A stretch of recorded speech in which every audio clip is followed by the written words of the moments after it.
Linda has the mic, so I have the microphone, so I have to stand next to everyone. I just simply want to thank everyone so much for coming today. It's just such a blessing of a day for us. I have to tell you, in February, he turned 13 mid-April, and I thought, how am I going to celebrate him? He's this beautiful Jewish soul, and he's turning 13, and he's a boy, and he deserves a bar mitzvah like anybody else. And I thought, how am I going to make this happen? And I was at a Jewish Family Services support group, parents of children with special needs. And this woman was saying how for her, the most memorable part of her daughter's bat mitzvah was going to the mikveh. And I thought, that's it. I said, because he's so, he can't read from the Torah, he can't study the way typically developing children can, but this is something he can embrace and enjoy. And wait till you see the video of he was just, when Daniel was singing and when he went under and everything, it was just beautiful, absolutely beautiful. And, a dear friend of mine said, first of all, I wanted to let you, so please, everybody, one thing I wanted to mention was, please go take a look at the mikveh if you would like to see it.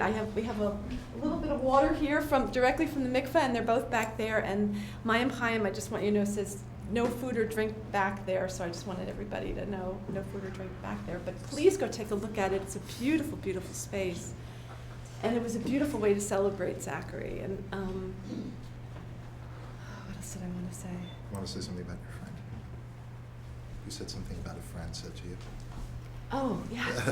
Thank you. I'm a little tired over here. So a dear friend of mine told me that one of the root words for mikvah is tikva, which means hope. And so my hope for my son is that he lead a fulfilling and happy life, and that he is surrounded by people who love him like this group we are today. And thank you all so much for coming. I can't even tell you. I can't believe I'm not crying now, because anybody who knows me for the past month leading up to this, I'd start talking about it and crying.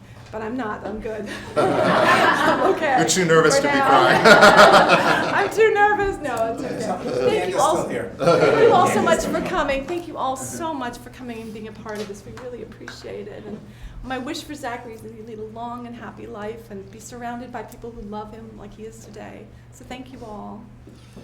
All right. Thank you, Susan. Thank you, Susan. All right, so I'll give a few words, and I'll try and make this short because I don't want to stretch people's attention for too long. So people have asked me over time if Jews believe in heaven and hell, what Jews believe about the cycle of life. And one of the beautiful things about Judaism is it does have beliefs in those areas, but about 99.9%, Rabbi, of the Bible has to do with how we live our lives while we're here today. And what we do in the present moment. Jews are not heavily focused on what happens after life.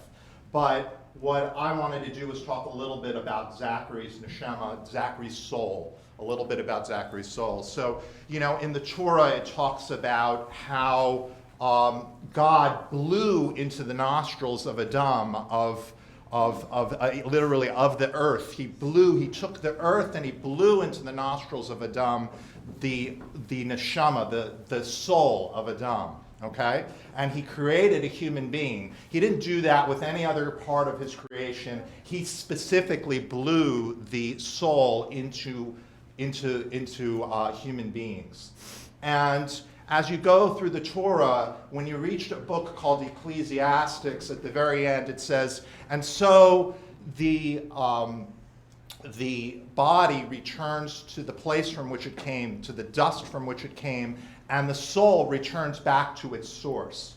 And so the Jews do believe that the soul returns back to its source. In fact, it uses a different word for the word soul. It uses the word ruach. And ruach means wind, literally means wind, but it's actually the spirit. And so the spirit returns back up to the source from whence it came.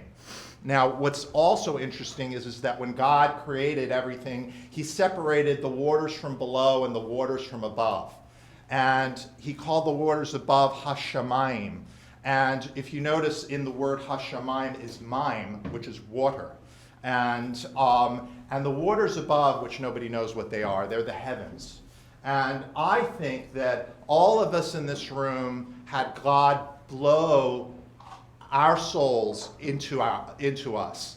But Zachary is very, very special. And why is Zachary special? Because I think that the heavens filled up with so much water when Zachary was born that a tiny little drop fell from heaven and landed directly into my son. And his soul comes directly from the source as opposed to being blown into his body. It's the purest of pure.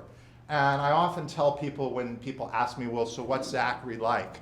I always say he makes no distinguishing between good people, bad people. He has no preconception of what is right or what is wrong or how to judge people or how to think this person's a better person than that person.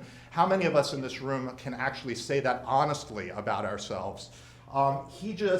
If you love Zachary and you give him a hug, he'll give you a hug right back. And his love is absolutely pure. It's undistinguishing between who the person is and the fact that he loves everybody. And he smiles and he's happy. My wife wished him happiness. Well, he's happy every moment of his life. I was taken by a story that I once heard from a rabbi.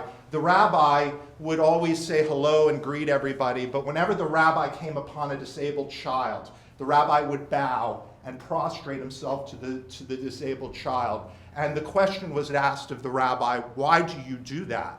And his answer was, because disabled people, disabled children are so pure that I must bow to them and show my respect for what God has created.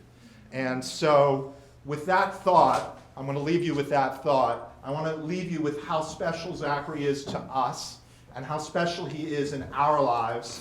And I hope he's special in all of your lives and that he continues to be special in all your lives. And we're just so thankful to have him. We really are. A lot of people say to me, well, oh, I'm so sorry that you have a disabled child. Well, in reality, he's been the greatest gift that we've ever gotten. And so, I'm very blessed to have him. And we're all very blessed to be around him. So anyway, thank you so much for coming, and I appreciate your time. Daniel, do you want to say the priestly? Oh, sure.